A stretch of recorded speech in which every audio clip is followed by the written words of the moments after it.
যখন অহংকারী ফেরাউন মহান আল্লাহকে হত্যা করার উদ্দেশ্যে নাউজবিল্লাহ তার মন্ত্রী হামানকে সেই সময়কার সবচেয়ে উচ্চ টাওয়ার নির্মাণ করতে বলল, এবং সেই উচ্চ টাওয়ার থেকে সে যখন আসমানের দিকে তীর ছুঁড়েছিল এবং মহান আল্লাহ কেন সেই তীরের রক্ত লাগিয়ে ফেরত পাঠিয়েছিল তার পূর্ণাঙ্গ ইতিহাস শুরু হয় তখন, যখন হজরত মুসা আলাইহিসসালাম এবং তার ভাই হজরত হারুন আলাইহিসসালাম ফেরাউনের রাজদরবারে এক আল্লাহর ইবাদতের দাওয়াত নিয়ে উপস্থিত হন। মুসা যখন ঘোষণা করলেন যে তার পালনকর্তা আসমানের উপরে আরশে আজিমের মালিক, তখন ফেরাউন দম্ভের সাথে তা অস্বীকার করে এবং মুসাকে সাধারণ মানুষের সামনে মিথ্যেবাদী প্রমাণ করার এক কুটিল ষড়যন্ত্রে লিপ্ত হয়। সে তার মন্ত্রী হামানকে আদেশ দেয় মাটি পুড়িয়ে ইট তৈরি করে এমন এক সুউচ্চ টাওয়ার নির্মাণ করতে যা আগে কেউ কখনো দেখেনি, যাতে সে নিজে আসমানে উঠে মুসার ইলাকে উঁকি দিয়ে দেখতে পারে। হামান কয়েক হাজার শ্রমিক খাটিয়ে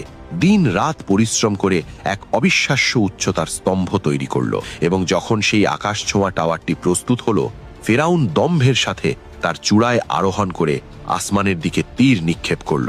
মহান আল্লাহ তাকে চরম ফিতনা বা পরীক্ষায় ফেলার জন্য কুদরতিভাবে সেই তীরের রক্ত মাখিয়ে ফেরত পাঠালেন, যাতে তার পতন আরো ভয়াবহ হয়। তীরের মাথায় রক্ত দেখে ফেরাউন উন্মত্তের মতো চিৎকার করে নিচে নেমে এসে তার প্রজাদের কাছে দাবি করতে লাগলো যে সে মুসার ইলাকে হত্যা করেছে, নাউজবিল্লাহ। কিন্তু ফেরাউনের এই ধৃষ্টতা যখন সীমালঙ্ঘন করল, তখন আল্লাহর নির্দেশে হজরত জিব্রাইল আলাইহিসসালাম আবির্ভূত হলেন এবং তার বিশাল পাখার মাত্র একটি প্রচণ্ড আঘাতে সেই অহংকারের স্তম্ভকে 3 টুকরো করে মুহূর্তেই ধ্বংস করে দিলেন। বর্ণিত আছে যে সেই টাওয়ারের একটি অংশ ফেরাউনের বিশাল সৈন্যবাহিনীর ওপর পড়ে তাদের পিষে ফেলল, একটি অংশ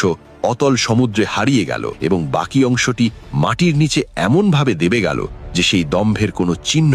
আর অবশিষ্ট রইল না। এভাবেই আল্লাহ তাআলা ফেরাউনের অহংকার ভেঙে চুরমার করে দিলেন এবং কিয়ামত পর্যন্ত মানুষের জন্য এক বড় শিক্ষণীয় নিদর্শন রেখে গেলেন।